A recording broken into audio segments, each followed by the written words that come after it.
কোটা বাতিলের দাবিতে রাজধানীর শাহবাগ মোড় অবরোধ করে বিক্ষোভ করেছে আন্দোলনকারী শিক্ষার্থীরা। 2 ঘণ্টা অবরোধে বন্ধ থাকে শাহবাগ এলাকার যান চলাচল। রাজধানীর বাইরেও একই দাবিতে বিক্ষোভ করেন শিক্ষার্থীরা। তারা বলছেন, দাবি আদায় না হওয়া পর্যন্ত আন্দোলন অব্যাহত থাকবে।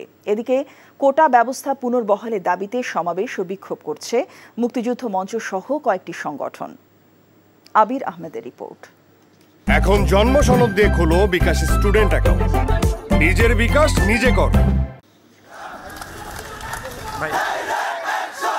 দ্বিতীয় দিনের মতো রাজধানী শাহবাগ মোড়ে অবস্থান নেয় কয়েক হাজার শিক্ষার্থী। কোটা বিরোধী স্লোগানে মুখর হয়ে ওঠে পুরো এলাকা। শাহবাগ ও আশপাশের এলাকা বন্ধ হয়ে যায় যান চলাচল। বিপাকে পড়েন এই পথ দিয়ে যাতায়াতকারীরা। 2018 সালে সরকারি চাকুরিতে কোটা পদ্ধতি বাতিল ও মেধাভিত্তিক নিয়োগের যে পরিপত্র জারি করা হয়েছিল তা বহাল করা সহ বেশ কিছু দাবি জানিয়ে আসছেন আন্দোলনকারীরা। একই দাবিতে বৃহস্পতিবার আন্দোলন করার ঘোষণা দেওয়া হয়। আগামীকাল 11টায় আমাদের অবস্থান কর্মসূচি ঢাকা বিশ্ববিদ্যালয়ের কেন্দ্রীয় লাইব্রেরি থেকে শুরু হবে। যারা দেশের স্বাধীনতার জন্য কষ্ট করেছে তাদের আমরা অবশ্যই মূল্যায়ন চাই। তারা একটা অল্প পার্সেন্ট 5% এরকম থাকুক।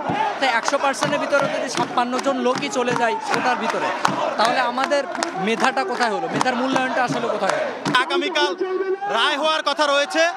আমরা বিশ্বাস করি, যেহেতু আমরা ন্যায় এবং যুক্তিসঙ্গত দাবি নিয়ে আন্দোলন করছি।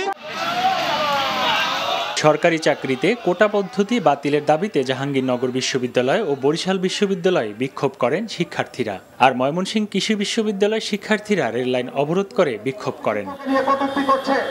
এদিকে কোটা পদ্ধতি পুনর্বহালের দাবিতে রাজধানী শাহবাগে সমাবেশ ও বিক্ষোভ করেন মুক্তিযুদ্ধ মঞ্চ, মুক্তিযোদ্ধা সংসদ সন্তান কমান্ড সহ কয়েকটি সংগঠনের নেতাকর্মীরা। এ সময় তারা কোটা বিরোধী আন্দোলনকারীদের ছাত্রত্ব বাতিল সহ আইনের আওতায় এনে দৃষ্টান্তমূলক শাস্তির দাবি জানান। আবির আহমেদ, এনটিভি নিউজ, ঢাকা। ভাই সিদ্ধান্ত লই হেলাইছে বিয়ার কাম সারি হেলাই কি এখন আন্নের লাগো এবারিত মাসের 20 দিন ছাগল খান ফ্রি। আলহামদুলিল্লাহ বিয়া হয়ে গেছে।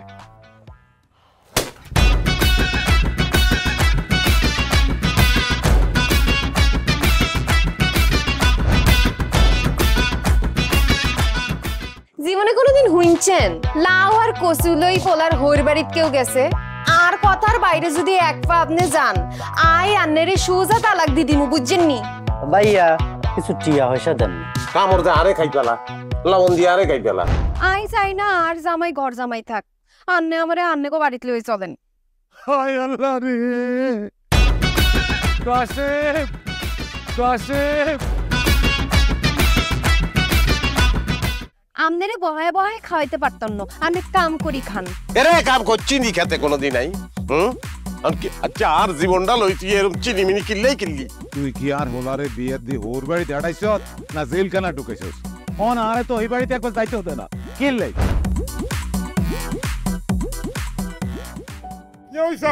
আরে তোর কথা কইতে কইতে মনে হচ্ছে অন জ্ঞানে ফিরেন না। আব্বা আরে আব্বা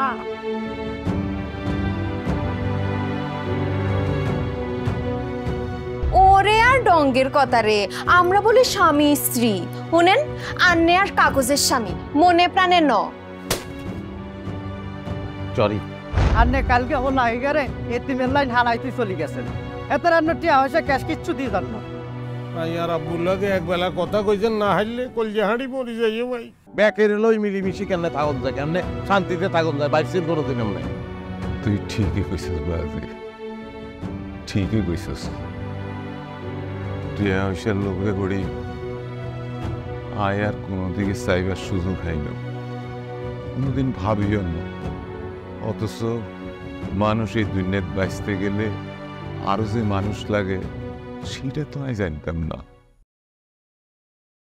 এখন জন্ম সনদ দিয়ে খোলো বিকাশ স্টুডেন্ট অ্যাকাউন্ট। নিজের বিকাশ নিজে কর।